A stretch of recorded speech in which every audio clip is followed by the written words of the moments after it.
She had rehearsed the speech 4 times in front of the mirror in her boarding house room, and she was fully prepared to give it. And then she stood on Clement Yarrow's porch at 7 in the morning with her hat still crooked from the wind and delivered exactly half of it before he said yes. She'd said, "Mr. Yarrow, I will come directly to the point because I don't have time for anything else.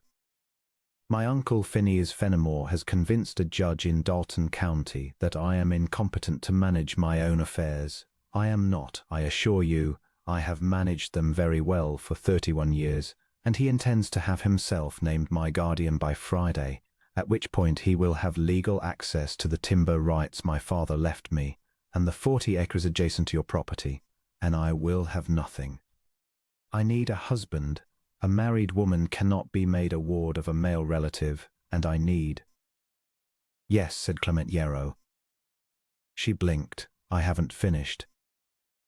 "I understood the shape of it," he said. "Come inside. There's coffee." This was not how Ottilie Fenimore had expected the morning to go. But she had learned that morning that her uncle had moved the hearing up to Thursday, which left her 2 days instead of 4, and she was not in a position to argue with a yes. She followed Clement Yarrow into his kitchen. He was a quiet man. She had known him by sight for 3 years, in the way one knows people in a small ranch territory, as a figure on the landscape, solid and recognizable. He ran Lone Cedar, a clean operation 12 miles east of the town of Burl, cattle mostly, some horses, a kitchen garden that his foreman's wife tended with evident pride. He was perhaps 45, not handsome in any conventional way, but weathered into something better than handsome, a face that was honest and thoughtful, that gave nothing away until it decided to. He had been widowed 7 years. He had never, to her knowledge, done anything requiring apology. He set coffee in front of her and sat down across the kitchen table and looked at her without hurry. "Your uncle has held that guardianship scheme in his back pocket for a year," he said. "He's been waiting for you to stumble." She stared at him. "How do you know that?" "He tried to buy your timber rights from me last fall, telling me you'd sell them through him soon enough." His expression was level, unhurried. "I told him I had no interest in rights that weren't his to sell. He didn't take that well." "No," she said. "He wouldn't." She wrapped both hands around the coffee cup. "I don't have anything to offer you in conventional terms, Mr. Yarrow. The timber rights are worth something, but they'll take time to realize. The 40 acres is land, not cash. I can keep a house, and I am a competent woman in every practical sense, and I will not be a burden to you. But I know that this proposal is an unusual thing to put to a man who has done nothing to—" "Ottilie," he said. It was the first time anyone had used her given name without the miss in front of it in longer than she could clearly remember, and the directness of it brought her to a stop. "You're not a burden," he said. "You're a neighbor who has been maneuvered into a bad position and had the sense to do something about it. That's what I said yes to." He wrapped his own hands around his cup in the same unhurried way. "The practical question is Thursday." She came back to herself. "Thursday," she agreed. "We need a license, a preacher, and 2 witnesses before Phineas walks into that courthouse." "The license office in Burl opens at 8, he said. "It's 9 now. If we go this morning, we can have it filed today and find Reverend Oakes this evening." He considered. "My foreman Amos and his wife Vera would stand witness. They're steady people. They won't ask questions that aren't their business." She looked at him across the table, this quiet, direct man who had refused her uncle's proposition a year ago without telling her, who had said yes before she finished asking, and then offered coffee and a plan. "Why?" she said. "Because she had to know. You don't owe me anything. You didn't know me when you refused my uncle. Why say yes this morning?" He was quiet a moment, not as if he were searching for the answer, but as if he were deciding how much of it to give her. "Because what he's doing is wrong," he said, "and because 40 acres that buffers my eastern fence line is not nothing, and I won't pretend otherwise. You deserve honest accounting." He set down his cup. And because you're the kind of woman who walks onto a man's porch at 7 in the morning and proposes a practical solution to a genuine problem, that tells me something about you. It tells you I'm desperate, she said dryly. It tells me you think clearly when you're desperate, he said. That's rarer than you'd imagine. Something in her chest shifted, not a dramatic shift, but the kind that matters more. The slight unclenching of something that had been held tight for a long time. "All right, Mr. Yarrow," she said. "Clement," he said. They rode to Burl before noon. The clerk at the license office looked at them once, looked at his ledger, found nothing to remark upon, and recorded the filing. Clement paid the fee and held the door, and they were back on the road in 20 minutes, the task completed with the same undemonstrative efficiency with which he appeared to do everything.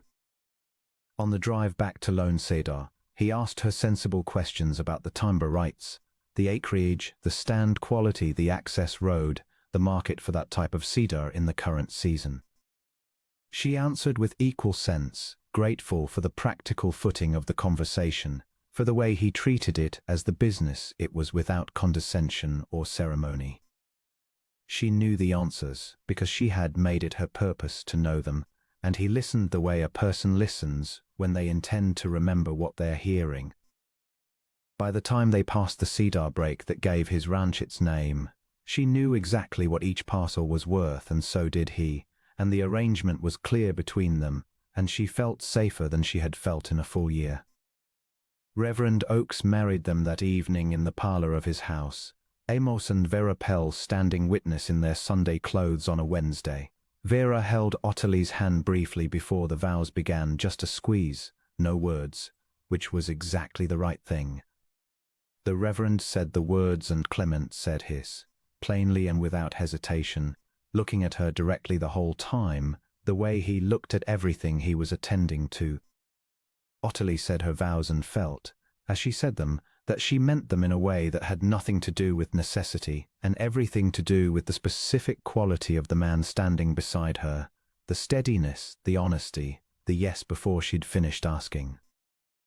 They drove back to Lone Cedar in the dark, the stars very bright and the cedars a black line against the sky to the east. Neither of them said much, which was comfortable in a way she hadn't expected.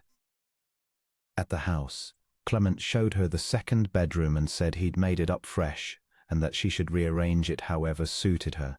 The room was plain and neat and had a window that looked out at the cedar break. She stood in it for a moment and thought about her boarding house room, its thin walls, and the landlady who had stopped asking after her when she'd stopped answering. "Clement," she said. He turned in the doorway. "Thank you," she said, "for all of it, for this morning and this evening and the coffee." He nodded once, the nod of a man who considers something settled and doesn't require more language spent on it. She found it, to her own surprise, deeply reassuring. Phineas Fenimore arrived at Lone Cedar 2 days after the hearing, which had been brief. The judge had reviewed the newly filed marriage certificate and found the guardianship petition moot. By several accounts, Phineas had not taken this gracefully. He came up the drive in his good coat, his city shoes looking out of place in the yard dust, and Ottilie saw him from the kitchen window with a tightening in her stomach that was the old reflex. Years of having a judgment questioned, her father's intentions slowly reinterpreted to suit her uncle's purposes, her own clear-sightedness treated as evidence of female confusion. She met him on the porch before he reached the steps. He looked at her, then at the house, then back at her. He had the particular expression of a man who has counted on a door and found a wall. "Ottilie," he said. "Uncle," she said pleasantly. "This is highly irregular," he said. "It is entirely legal," she said. "The license was filed Monday and witnessed by the county clerk. The ceremony was Tuesday evening and performed by Reverend Oakes of the First Church in Burl. The certificate is registered." She kept her voice even, the way she kept it when the stakes were highest. "I am sorry you made the drive." He looked at the house again, then at the cedar break in the distance, then at her, calculating the way he always calculated. That was the thing she had never been able to make anyone else believe, that this man who smiled in church and talked easily about family duty was, underneath the performance, always calculating. "Your father would have wanted someone to look after you," he began. "My father wanted me to manage my own affairs," she said. "He told me so directly, on multiple occasions, in letters I have kept. Good day, Uncle Phineas." She went inside and closed the door and stood in the kitchen listening to the sound of his horse on the drive until the hoofbeats faded south. Clement came in from the barn and looked at her. "He's gone," she said. "Good," he said, and turned to put the kettle on, and that was the end of Phineas Fenimore's first effort. The days that followed were quieter and more complicated and better in ways she hadn't anticipated. She had expected the arrangement to feel like a formal agreement, two sensible adults managing an awkward situation with good manners and clear terms. And for the first 2 weeks, it did have that quality, mostly. She learned the kitchen, which was straightforward. She learned the household rhythms, which were orderly without being rigid. She learned which of the hands liked their coffee strong and which preferred it watered, and she helped Vera Pell with kitchen garden, because working with her hands in the earth had always settled her thinking. She learned Clement Yarrow, which took longer and was more interesting. He was quiet in a way that wasn't unfriendly, quiet in the way of a man who had concluded that words had more value if you didn't spend them carelessly. He read in the evenings, history and land surveys mostly, occasionally something she wouldn't have expected. She found a volume of Keats on his desk one morning and looked at it for a long moment before putting it back exactly where it had been. He had opinions, which he offered when asked and otherwise kept without pressing. He noticed things most men walked past, a loose hinge, a gap in the root cellar floor that would let in damp, and when something needed attention, he addressed it without announcing the address. He had a dry humor that appeared rarely and without warning, and the first time she encountered it, she was genuinely startled, and then she laughed, and he looked at her with something like satisfaction in his careful face. He did not tell her what to do with her time, her papers, or her 40 acres. He asked on occasion what she was thinking about a thing. He listened to the answer.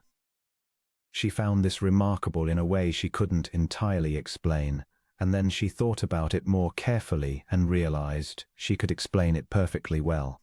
She simply hadn't experienced it before. In the 3rd week, she found him in the yard at dusk looking at the cedar break along the eastern boundary.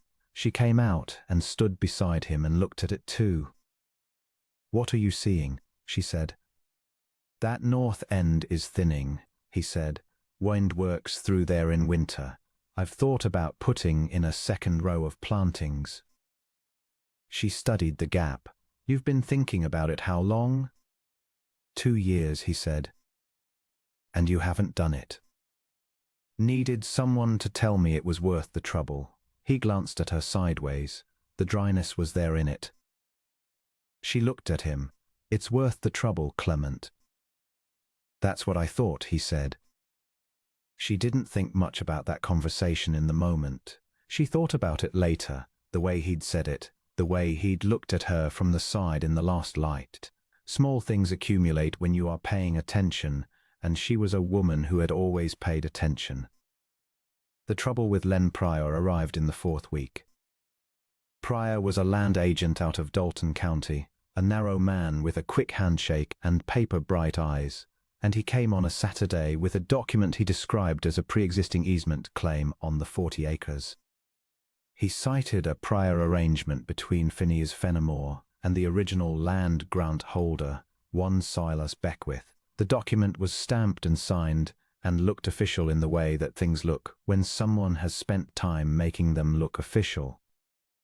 Ottilie took the document from Pryor and read it at the kitchen table while he waited in the hall. She read it twice, then a 3rd time, and she felt the anger move through her like something physical, not the hot anger of surprise, but the colder anger of recognition, because she knew this document. She had seen it in pieces over the years, in forms her uncle had shown her as routine filings, standard matters, nothing she needed to involve herself in. He had been building this for years. She set the paper on the table and took a breath and went to the door. Mr. Pryor, this document references Silas Beckwith as the land grant holder. Mr. Beckwith sold the parcel to my father in 1871. My father's title supersedes any arrangement made by the Pryor holder. I have the original deed and the full chain of title, and I also have a copy of the 1871 sale record on file in Dalton County. She kept her voice pleasant. This easement claim has no standing. Good day. Pryor's composed expression shifted almost imperceptibly. He had not expected this response. Mr. Fenimore indicated that the situation was. Mr. Fenimore does not own this land, she said. He has never owned this land. He has no authority to represent it in any form. Good day, Mr. Pryor.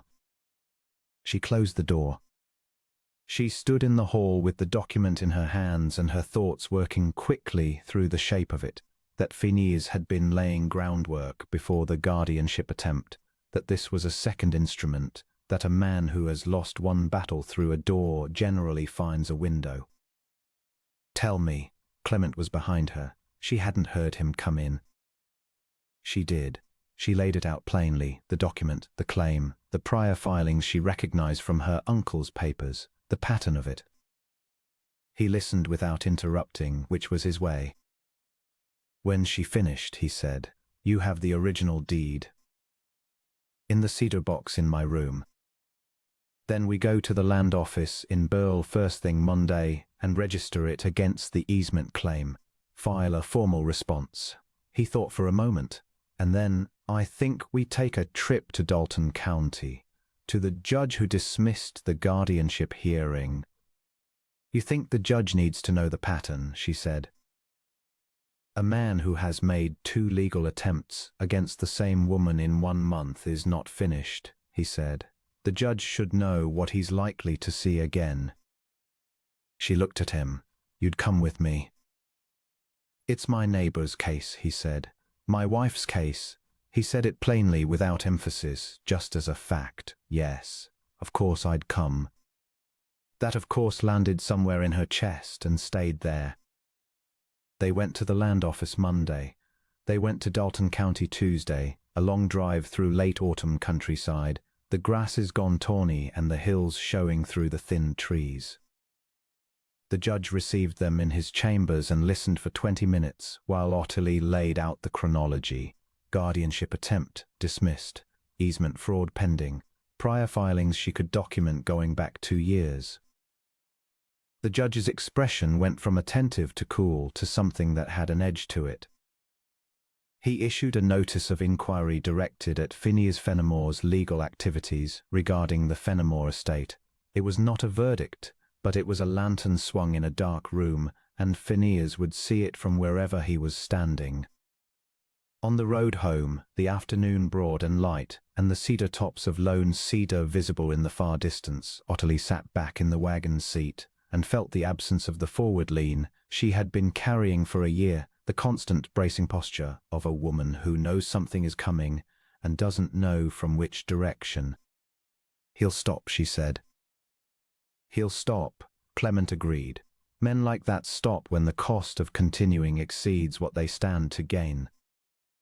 She looked at the distant cedars.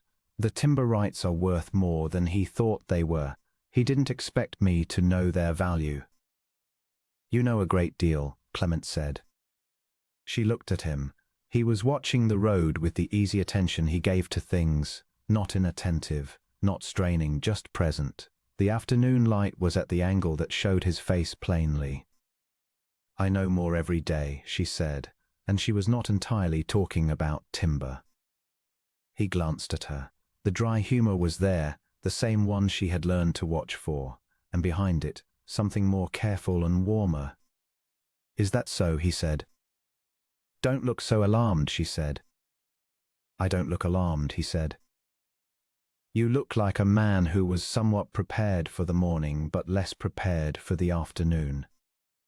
He was quiet a moment. The cedars came closer in the waning light. I said yes on your porch, he said, before you'd finished telling me why. I think that is evidence of some degree of preparation. She looked at him and felt the warmth settle in her chest, unhurried and without drama, the kind that doesn't announce itself loudly but stays. It is, she said. It was. He drew the wagon up to the gate of Lone Cedar and handed her down and kept hold of her hand a moment longer than the dismount required, and she made no move to take it back. The north end of the cedar break, he said. Needs a second row, she said. I'm going to plant it in the spring, he said. We, she said. His hand tightened on hers, quiet, sure, the way he was about everything that mattered to him. Phineas Fenimore withdrew the easement claim in November, and by the following spring he was occupied with difficulties of his own in Dalton County, the result of the inquiry the judge had set in motion, and he'd not come to Lone Cedar again. There had been one last conversation before he retreated entirely, not at Lone Cedar, but in the street in Burle, on a December morning when Ottilie had gone in for flour and thread and encountered him near Hatcher's. He had looked at her with the expression of a man who has run out of instruments and knows it, and she had looked back at him the way a woman looks when she is no longer afraid of someone who frightened her for years, which is a particular kind of looking that leaves no room for negotiation.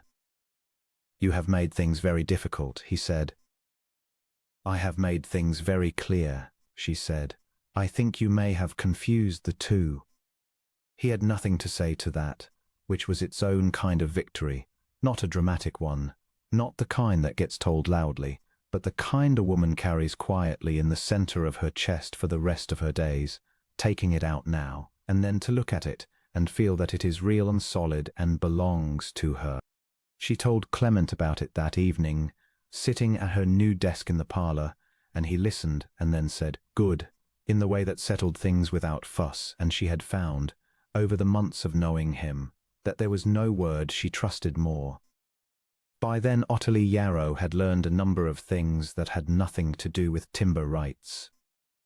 She had learned that Clement kept his best thoughts for mornings before anyone else was moving, that he could be argued with on almost any subject, and would argue back honestly rather than giving way to keep the peace, and that he was never, in any register, performing anything.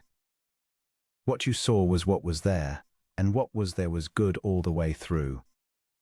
She had planted rose bushes along the south wall of the house in October, 3 of them bare root, because they would take the winter and be ready for spring.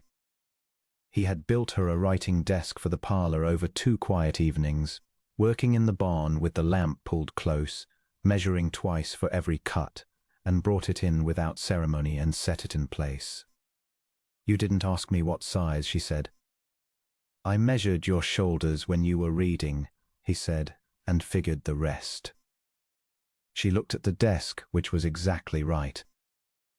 They planted the cedar seedlings on the north end of the break on a Saturday in March, the 2 of them in the good cold morning air, with the ground soft underfoot and the whole ranch quiet around them.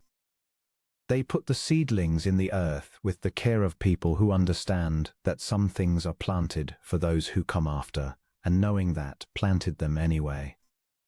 When they were done, they stood and looked at the thin new line of green against the dry brown of the old growth, and he put his arm around her shoulders and she leaned into him, and neither of them needed to say what it meant, because both of them already knew. It meant home. It meant permanence. It meant that a woman who had walked onto a man's porch with a half-delivered speech and a practical necessity had been heard before she finished speaking, and had been choosing freely ever since.